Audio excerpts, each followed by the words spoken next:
বন্ধু-বান্ধৱীসকল PNRD Assam অৰ্থাৎ পঞ্চায়ত আৰু গ্ৰাম উন্নয়ন বিভাগ অসমৰ ফালৰ পৰা যি 1004টা পদ মুকলি হৈছে সেই পদসমূহৰ অনলাইন আবেদন চলি আছে তাৰ ওপৰত অলৰেডি মোৰ ভিডিঅ' বনোৱা আছে অনলাইন এপ্লাইৰ ভিডিঅ' তো আপোনালোকে যদি ভিডিঅ'টো চোৱা নাই ডেছক্ৰিপশ্যনৰ লিংকৰ পৰা ভিডিঅ'টো চাই ল'ব পাৰিব আৰু আজিৰ এই ভিডিঅ'টোত আলোচনা কৰিম এই পদসমূহৰ বাবে সম্পূৰ্ণ সিলেবাস আৰু সিলেকশ্যন প্ৰচেছ কেনেকুৱা হ'ব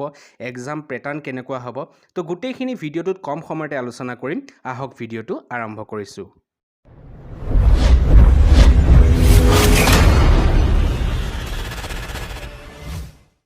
তো বন্ধু-বান্ধৱীসকল এইখন হৈছে PNRD অসম অৰ্থাৎ পঞ্চায়ত আৰু গ্ৰাম উন্নয়ন বিভাগৰ ফালৰ পৰা যি 1004টা পদ মুকলি হৈছে সেই পদসমূহৰ সিলেবাস আৰু সিলেকশ্যন প্ৰচেছ আৰু এই সিলেবাসখন চাবলৈ মোৰ ডেছক্ৰিপশ্যনত লিংক দিয়া আছে তাৰ পৰা গৈ আপোনালোকে ভালদৰে চাব পাৰিব ঠিক আছে আৰু ইয়াতে টোটেল পোষ্ট মুকলি হৈছে 1004টা আৰু ইয়াতে পোষ্টসমূহৰ নাম হৈছে assistant block development officer panchayat লগতে সিনিয়ৰ গ্ৰাম সেৱক লগতে গাঁও পঞ্চায়ত সেক্ৰেটাৰী লগতে জুনিয়ৰ এছিষ্টেণ্ট আৰু লগতে টেক্স কালেক্টৰ কাম ৰোড মোহৰৰ ঠিক আছে আৰু এই পদসমূহত আবেদন কৰিবলৈ গ্ৰেজুৱেট বিচাৰিছে আৰু ইয়াতে সিলেকশ্যন প্ৰচেছটো যদি চাওঁ ইয়াতে ৰিটেন এক্সাম এটা অনুষ্ঠিত হ'ব আৰু সকলোবোৰ পদৰ বাবে এটা কমন ৰিটেন এক্সাম অনুষ্ঠিত হ'ব কিন্তু এটা পোষ্ট যেনে গাঁও পঞ্চায়ত সেক্ৰেটাৰী পোষ্টটোৰ বাবে অন্য এটা সেপাৰেটকৈ ৰিটেন এক্সাম অনুষ্ঠিত হ'ব মানে এই পদটোৰ বাবে দুটা ৰিটেন এক্সাম হ'ব ঠিক আছে বাকিবোৰ পদৰ বাবে এটা কমন ৰিটেন এক্সাম অনুষ্ঠিত হ'ব সেই কথাটো ভালদৰে মন কৰিব আৰু ইয়াতে ৰিটেন এক্সামটো টোটেল 100 মাৰ্কছৰ হ'ব 100 মাৰ্কৰ থাকিব আৰু কমপ্লিটলি OMR বেছড হ'ব ঠিক আছে মানে 4টা অপচন দিয়া থাকিব তাৰ পৰা এটা চুজ কৰিব লাগে আৰু 100টা কুৱেশ্যন থাকিব মানে 100টা কুৱেশ্যন থাকিব আৰু প্ৰত্যেকটা কুৱেশ্যন 1 মাৰ্ক কৈ থাকিব ঠিক আছে আৰু ইয়াতে মন কৰিব লগা কথা এইটো যে ইয়াতে নিগেটিভ মাৰ্কিং আছে কিন্তু যদি এটা কুৱেশ্যনৰ আনসাৰ ভুল কৰে তেনেহলে হাফ মাৰ্ক কৈ আপোনাৰ কটা যাব হেতু মন কৰিব আৰু সময় দিয়া থাকিব 2 ঘণ্টা 2 ঘণ্টা সময় দিয়া থাকিব 100 মাৰ্কৰ কুৱেশ্যন হ'ব ঠিক আছে এতিয়া চাই লওঁ হক কিছুমান ইম্পৰ্টেন্ট পইণ্টছ চাওক প্ৰথমতে ইয়াতে কৈছে যে ক্যান্ডিডেট সকলে OMR সিট ফিল আপ কৰোতে ব্ল্যাক বল পেন কলা বল পেন ব্যৱহাৰ কৰিব লাগিব আৰু মেৰিট লিষ্ট প্ৰিপেয়াৰ হ'ব ৰিটেন এক্সামিনেশ্যনৰ পাৰফৰমেন্স চাই ঠিক আছে আৰু ইয়াতে কোনো ধৰণৰ ৱেটিং লিষ্ট নাথাকে সেই কথাটো মন কৰিব তাৰ পাছত কৈছে যে যদি দুজন ক্যান্ডিডেটৰ মাৰ্কস সমান আহে ৰিটেন এক্সামত তেনেহলে যিজন ক্যান্ডিডেটৰ বয়স বেছি বা ডাঙৰ সেই ক্যান্ডিডেটজনক সিলেক্ট কৰা হ'ব তাৰ পাছত আৰু এটা কথা ইয়াতে কৈছে যে যদি সেম ডেট অফ বাৰ্থ হয় বা মাৰ্কস সমান পায় দুজন ক্যান্ডিডেটে তেনেহলে যিজন ক্যান্ডিডেটৰ কোৱালিফিকেশন বেছি সেই ক্যান্ডিডেটজনকহে সিলেক্ট কৰা হ'ব ঠিক আছে আৰু ইয়াতে আৰু এটা কথা কৈছে PNRD যিসকল বন্ধু-বান্ধৱীয়ে কন্ট্ৰেকচুৱেল এমপ্লয় বা কেজুৱেল এমপ্লয় হিচাপে কাম কৰি আছে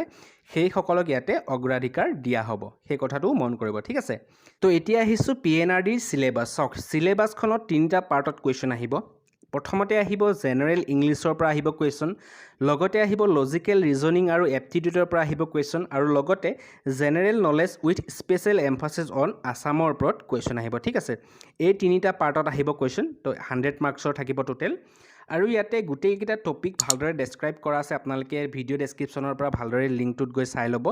যেহেতু গোটেইখিনি কৈ থাকিলে ভিডিঅ'টো দীঘলীয়া হৈ যাব আৰু চাওক জেনাৰেল ইংলিছৰ পৰা আহিব rules for tense rules for prepositions list of prepositions লগতে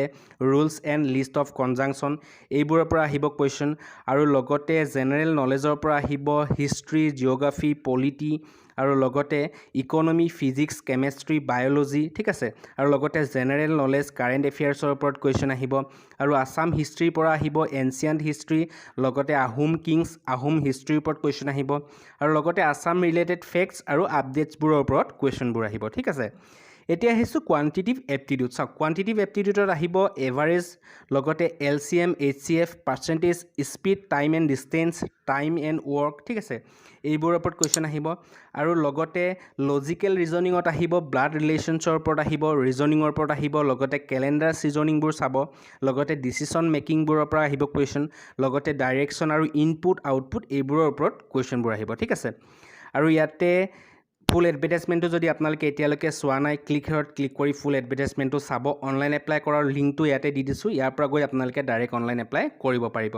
তো বন্ধু-বান্ধৱীসকল এইখিনি আছিল সিলেবাসখনত তো আপোনালোকে ভালদৰে ভিডিঅ' ডেসক্ৰিপশ্যনৰ পৰা লিংকটোত গৈ ভালদৰে সিলেবাসখন চাই ল'ব এবাৰ ঠিক আছে বন্ধু-বান্ধৱীলৈ ভিডিঅ'টো যিমান পাৰে শ্বেয়াৰ কৰিব আৰু যদি চেনেলটো এতিয়াও সাবস্ক্ৰাইব কৰা নাই সাবস্ক্ৰাইব কৰিব আৰু যদি কিবা অসুবিধা থাকে কমেন্টত কুৱেশ্যন সুধিব পাৰে আপোনালোকে মই ৰিপ্লাই দিবলৈ চেষ্টা কৰিম ভিডিঅ'টো ভাল পালে লাইক কৰিব যিমান পাৰে ভিডিঅ'টো শ্বেয়াৰ কৰিব আৰু যদি চেনেলটো এতিয়াও ছাবস্ক্ৰাইব কৰা নাই প্লিজ ছাবস্ক্ৰাইব কৰিব লগতে বেল আইকনটো প্ৰেছ কৰিবলৈ একেবাৰে নাপাহৰিব তো পুনৰ এবাৰ লগ পাম নতুন এটা ভিডিঅ'ত আজিলৈ ইমানেই ধন্যবাদ